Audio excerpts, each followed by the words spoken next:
Shalom, jumpa lagi bersama kami dari Kawal Pusat. Ya, hari ini sangat spesial ya. Kita mengucapkan selamat Hari Kartini. Luar biasa.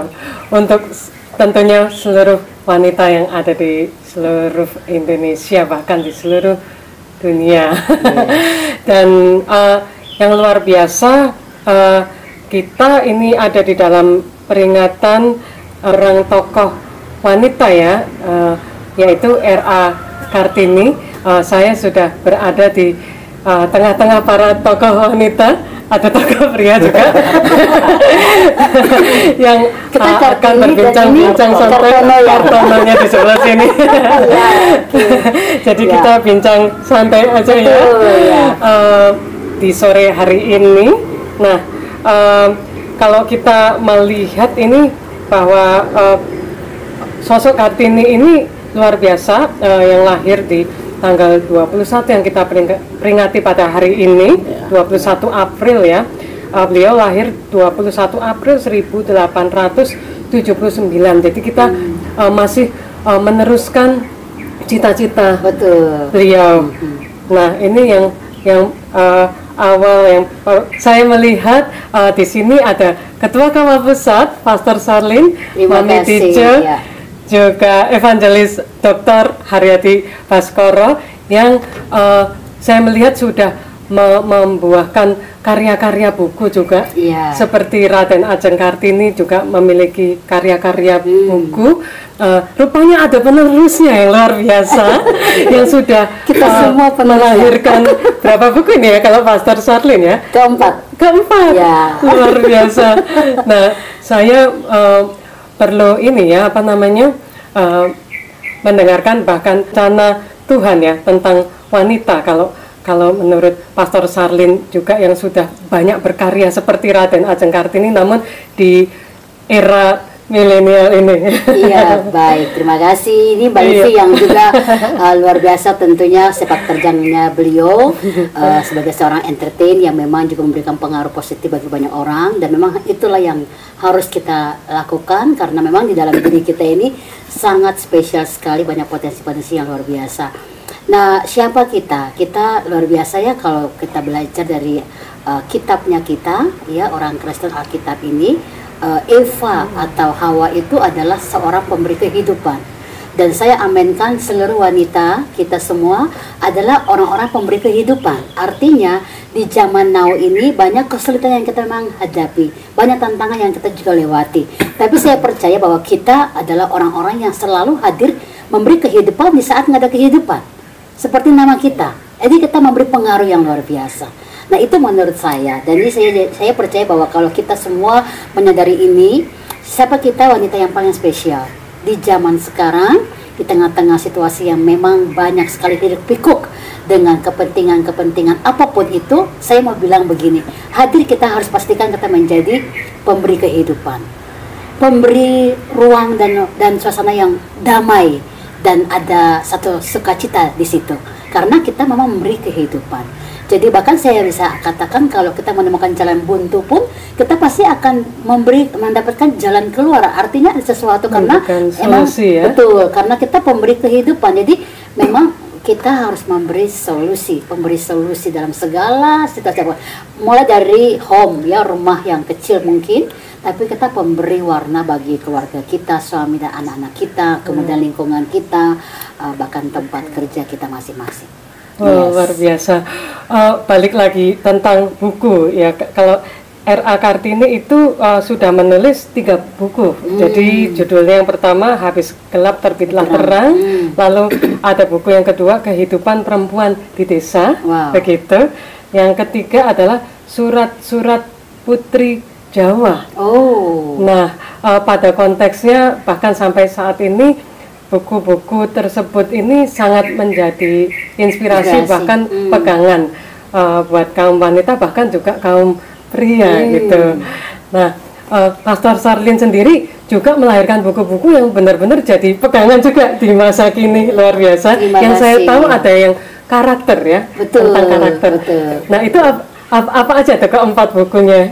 Iya. Mungkin kita semua sudah tahu, tapi ada yang kepingin tahu. Iya, yang keempat ini memang paling spesial karena ini buku yang keempat ini judulnya adalah Wanita Berhati Mulia. Wow, ini yang keempat, Wanita Berhati Iya, Mulia. jadi ya? sebenarnya sebelum saya tulis buku itu buat saya Kasih bocorannya sedikit berarti ini ya. buat saya dulu. Artinya Iya. sederhana sekali. Kita paling gampang untuk melihat orang dengan kacamata kita, apalagi kalau kacamata kita artinya kita udah nggak suka sama orang itu, pasti kita juga taruh pikiran kita, rasa kita bahwa orang itu juga nggak enak. Sebenarnya disitulah yang dikatakan apakah hati kita ini lagi baik-baik saja, karena rupanya kalau hati kita lagi nggak beres itu apapun yang kita lihat bagus pun pasti nggak beres. Nah, jadi memang hati mulia itu bicara bahwa kita harus sampai bisa mengorek hati nurani kita lebih dalam, dan kita akhirnya bisa menjadi seorang pribadi yang sangat dewasa sekali, wise, bijak, karena kita memandang bukan dengan kacamata manusia kita yang outside, tapi kita inner beauty-nya itu justru harus dipertajam untuk keluar. Dan itulah adalah satu bocoran tentang hati mulia. Saya banyak belajar tentang bagaimana bisa membongkar hati mulia ini jadi nyata. Cenderungan kita semua tuh paling suka gini, kalau orang buat jahat, apa yang kita lakukan balik? Paling gampang membalas ya, gitu ya. Ya kan? Tapi Tuhan ajarin kita justru mengampuni itu adalah kekuatan yang luar biasa, dan disitulah dasar fondasi hati kita bisa menjadi bagus, mulia itu tadi. Jadi ini salah satu bocoran bahwa kenapa buku ini penting, karena memang wanita itu paling banyak pakai perasaan gitu ya. Dan kalau nggak diperhatikan suami langsung galau sendiri, kerja di dapur tapi banting-banting ada musiknya. Ada musiknya yang dimainkan lewat panci kan. Jadi kalau itu sering-sering akhirnya kita kayak jadi orang yang tidak memiliki self control, dan itu bahaya sekali. Karena waktu kita bicara yang tak teratur juga itu efeknya kepada anak-anak kita, dan itu kurang bagus. Nah, disitulah buku ini akan mengajar kita gimana menemukan jati diri kita yang punya hati yang bagus, hati yang mulia. Makanya Amsal 4 ayat 23 berkata, jagalah hatimu dengan segala kewaspadaan, karena dari situlah terpancar kehidupan. Jadi jaga hati dengan kewaspadaan artinya semampu-mampu mungkin, sebisa-bisa mungkin kita akan bisa menjadi bagian yang penting untuk orang lain. Wow, luar biasa. Sedikit bocoran, perlu bocoran ya. dari buku Pastor Charlene yang terbaru ya. Betul. Di hari spesial ini diberikan bocorannya sedikit. Nah, di sini ada wanita luar biasa juga, Mami Tice, yang adalah seorang pejuang buat nggak cuma buat keluarganya, tapi buat wanita-wanita yang lain. Ini yang lain ya. Ini seperti R.A. Kartini juga nih di masa kini. Karena R.A. Kartini ini kan adalah wanita yang memiliki hati pejuang yang dia mempengaruhi betul sampai ke Belanda. Luar biasa. Jadi ia kan bertugas melaksanakan politik etis Belanda ya untuk Indonesia, bahkan melalui itu Kartini menyuarakan hak-hak perempuan untuk berjuang supaya perempuan bisa berpendidikan tinggi dan juga bisa memimpin. Bahkan surat-surat Kartininya yang ia tulis itu diterbitkan di majalah Belanda. Nah, dalam konteks wanita Kartini masa kini saya juga melihat sosok Mami Tice seperti itu. Bahkan luar biasanya lagi, nggak hanya di belakang layar, tapi nggak hanya di depan layar, maaf, tapi di belakang layar juga mendoakan dan memberikan motivasi, yang pengaruh yang luar biasa. Dan saya pengen ada pertanyaan ini, bagaimana sih bisa dipakai Tuhan secara luar biasa seperti Mami Tice? Kalau tadi Pastor Charlene melihat bahwa hati itu perlu dijaga. Nah, dari sudut pandang Mami Tice mungkin bisa menambahkan. Oke, puji Tuhan, shalom semua. Shalom. Saya Ibu Tice Kusnati. Ya, mungkin ini dari sananya ya, maksudnya dari orang tua, dari yang lebih tua. Karena itulah fungsi orang tua mendoakan anak cucu ya. Jadi opa saya, papi dari papi saya juga seorang hamba Tuhan di gereja. Ya, dia mendoakan anak-anaknya, termasuk papi saya juga menjadi hamba Tuhan. Papi saya juga mendoakan anak-anak sampai saya termasuk pilihan Tuhan juga ya. Bukan mauku, tapi maunya Tuhan ya. Tuhan memilih. Waktu ya puluhan tahun lalu saya pernah sakit, dan saat Tuhan menyembuhkan penyakit saya, di mana dokter katakan no more hope, 2 kali 24 jam peti mati. Tapi saya percaya dokter di atas dokter lebih dahsyat kuasanya, sehingga saya boleh ada sampai sekarang dalam usia, usia apa ya? Ini usia paling luar biasa, ini usia mujizat. Kasih karunia, 80 tahun. Baru 82. Haleluya. Dalam keadaan sehat, puji Tuhan ya. Hanya 1 kali saya sakit berat itu, dan saya berkata, Tuhan, I am yours. My life I gave to you. Jadi apa yang saya kerjakan, saya serahkan. Dan saya bayar harga. Tuhan angkat suami saya. Haleluya. Dan saat itu saya bertekad full timer dalam ladang Tuhan. Awalnya saya hanya sebagai misioneri, penginjil ya, mengikuti salah satu tante saya, Ibu Pendeta Peter Sinyal, berkeliling Jawa juga penginjilan. Waktu suami meninggal, saya ditugaskan gereja pusat, engkau merintis di Jogja, ayo pelayanan.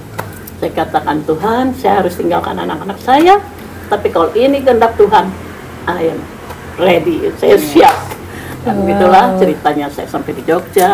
Saya belajar setia kepada Tuhan agar usia saya ini, saya belajar untuk menjadikan teladan bagi anak, mantu, cucu, terlebih bagi kaum wanita Kristen. Oh, haleluya. Mari tetap bertekad, bangkit dan menjadi terang. Amin. Amin. Haleluya. Luar biasa komitmennya. Kita ketularan semua ini. Dan kita merasa disemangati. Terima kasih Mami Tijo untuk inspirasi wanita yang luar biasa buat kita semua. Seperti R.A. Kartini juga. Dan yang berikutnya adalah ini di sini ada Dr. Haryati Baskoro. Ngomong-ngomong tentang sosok Kartini, beliau kan adalah pahlawan nasional ya. Nah, bagaimana dari sudut pandang apa ya istilahnya tuh perjuangan secara budayanya ini, apa yang perlu kita apa ya istilahnya kita lakukan supaya kita sebagai wanita ini bisa tahu bagaimana mengetahui bahwa ada hambatan, tapi kita harus melewati hambatan itu hingga kita melihat kita menjadi solusi seperti yang tadi Pastor Sarlen sudah sampaikan. Iya, pertama terima kasih ini bersama Pastor Sarlen, Pastor Tijo, kawal ministry. Saya bukan wanita ya. Berarti terindah di antara para wanita. Pria mengawal kita. Yang mengawal. Tapi mungkin saya memberikan gambaran secara umum ya. Karena jadi R.A. Kartini itu ya, R.A. itu Raden Ajeng Kartini itu kan pahlawan nasional memang. Jadi saya juga punya pengalaman menjadi tim pengusul gelar pahlawan, itu tidak mudah. Jadi kan di Yogyakarta ini kan saya menjadi tim menulis naskah akademik untuk pengusulan gelar pahlawan Sri Paku Alam ke-8. Ya, karena itu wakil gubernur Jogja dulu, dan itu membutuhkan waktu 3 tahun sampai goal. Padahal kan udah jelas ketokohannya ya. Karena begini, untuk seorang mendapatkan gelar pahlawan itu pertama harus meninggal dulu. Karena yang disebut pahlawan itu yang sudah meninggal. Jadi kalau jangan sok menjadi pahlawan ya, berarti harus meninggal dulu. Jadi syaratnya utamanya. Syaratnya menjadi pahlawan harus sudah bisa dikenang ya, bisa dikenang. Dan sudah meninggal dulu. Jadi nggak ada pahlawan yang masih hidup ya. Jadi jangan sok jadi pahlawan. Lalu yang kedua, untuk mendapatkan gelar pahlawan itu diuji berlapis-lapis. Jadi tidak sembarangan ya. Tidak ujuk-ujuk atau sini pakai menyogok, nggak bisa gitu. Nah, pahlawan itu setiap daerah itu ada pahlawan. Di Maluku ada banyak, di Jogja banyak, di banyak daerah ada Ratu Harhari, ada Maramis, tokoh-tokoh nasional. Nah, itu menunjukkan bahwa Kartini ini perjuangannya itu diakui, diakui Iya. oleh masyarakat dan diakui oleh berbagai elemen yang menguji kepahlawanannya. Jadi tidak diragukan lagi maksudnya gitu. Iya. Nah artinya untuk sekarang kita bersyukur Indonesia punya pejuang perempuan. Betul. Ini artinya itu mendorong para perempuan seluruh Indonesia, termasuk yang secara khusus dikawal ministry, harus punya semangat itu. Amin. Bukan semangat sok jadi pahlawan nanti terus meninggal dulu, tapi semangat untuk berkarya. Nah ciri kepahlawanan itu adalah ketika hidupnya bukan untuk dirinya. Itu prinsipnya gitu. Kartini itu kan anak bangsawan sebetulnya. Jadi saya hari ini memakai gini supaya bisa punya gambaran. Ya saya bukan bangsawan. Bangsa kerajaan Allah. Tubi. Iya. Kerajaan Allah. Artinya dia Kartini pada waktu itu dia sebetulnya nggak butuh apa-apa. Dia sudah mapan hidupnya, punya uang, punya itu untuk ukuran waktu itu. Cuman dia pikirkan itu perempuan-perempuan yang lain. Masih banyak yang menderita, nggak bisa sekolah, dia sendiri juga tidak bisa melanjutkan sekolah di pendidikan yang lebih tinggi meskipun dia bangsawan. Apalagi yang tidak bangsawan gitu ya. Nah, pikiran Kartini itu pikiran untuk orang lain. Nah, itulah yang menyebabkan dia mendapatkan ide ilahi ya untuk bikin gerakan. Jadi gerakan yang visioner itu adalah apabila si penggerak atau visioner itu dia bukan orang yang egois, tapi memikirkan nasib orang lain. Nah, itulah makanya, dan saya bersyukur ada Pastor Salin, ada Pastor Dije dan teman-teman kawal ini ada semangat itu. Jadi berjuang untuk banyak orang. Makanya gerakan kawal ini kan untuk semua orang, untuk semua perempuan di Indonesia, bukan untuk kepentingan diri. Sebab di dalam pelayanan pun kadang-kadang juga ada yang seolah-olah atas nama kepentingan banyak orang, tapi kan ujung-ujungnya untuk diri. Dalam politik juga begitu, mengatasnamakan rakyat, saya bela rakyat, tapi belum tentu juga. Nah, Kartini itu sudah membuktikan bahwa dia hidup untuk banyak orang, menjadi berkat banyak orang, dan oleh karena itu sangat diperhatikan. Sampai di Belanda itu ada Kartini Straat. Jalan Kartini. Jadi dunia internasional mengakui ini memang perempuan yang hidupnya untuk banyak orang, untuk orang lain. Nah, ini saya mengucap syukur, semangat itu yang juga menyemangati kawal. Dan itu kalau mau bicara Alkitab ya, kenapa Raja Salomo itu? Raja Salomo kan Tuhan ketemu Raja Salomo waktu dia masih naik tahta itu. Salomo mau minta apa? Umur panjang, kekayaan. Salomo bilang begini, enggak Tuhan, aku nggak minta umur panjang, nggak minta kekayaan, aku minta hikmat supaya bisa menjadi berkat bagi seluruh bangsa ini. Artinya apa? Hatinya Salomo itu yang dia pikirkan bukan dirinya, tapi bangsanya. Makanya Tuhan bilang, baik permintaanmu itu aku akan memberikan, dan yang tidak kau minta aku berikan, kekayaan, umur panjang. Makanya Salomo itu menjadi orang paling kaya di dunia sampai hari ini. Nah, artinya apa? Ketika kita menjadi seperti Kartini, seperti Salomo, yang visi hidup kita itu tidak egosentris ya, tapi kita hidup untuk orang lain. Punya rumah ya untuk orang lain, punya mobil untuk orang lain. Nggak punya mobil itu masalah. Punya apa saja untuk jadi berkat. Punya kepandaian, punya umur panjang seperti Tante Cice, hidupnya bukan untuk dirinya, untuk banyak orang. Makanya kita juga diberkati karena Tuhan tahu bahwa orang yang hidup untuk orang lain itu ada di degup jantung hatinya Tuhan. Sebab yang Tuhan pikirkan itu adalah jiwa-jiwa. Lihat ketika Yesus masuk lihat Yerusalem, dia menangis. Banyak orang menangis karena nggak punya uang. Banyak orang menangis karena sedih atau karena dipukulin orang. Pencuri dipukulin orang nangis. Saya lihat di YouTube banyak itu. Tapi Yesus itu tangisannya beda. Yang dia tangisi jiwa-jiwa orang-orang lain. Itulah pahlawan. Pahlawan itu adalah orang yang memikirkan orang lain. Dan oleh karena itu dia menjadi berkat bagi banyak orang. Dia tidak mencatatkan diri loh, aku pahlawan loh. Orang lain yang mencatat ya. Yang memberi gelar itu orang lain. Semasa hidupnya jangan bilang jadi pahlawan, itu keliru, logikanya keliru. Wow. Komplit benar. Kita benar-benar diingatkan kembali melalui RA Kartini ini ya, benar-benar hidup bagi orang lain. sama seperti Kawal yang memiliki apa ya, brand kata kata motivasi ya, 9 karakter. Ya, betul. Iya, yaitu kuat, bijak, berhati mulia, pintar, inovatif, elegan, kreatif, positif, dan inspiratif. Haleluya. Iya.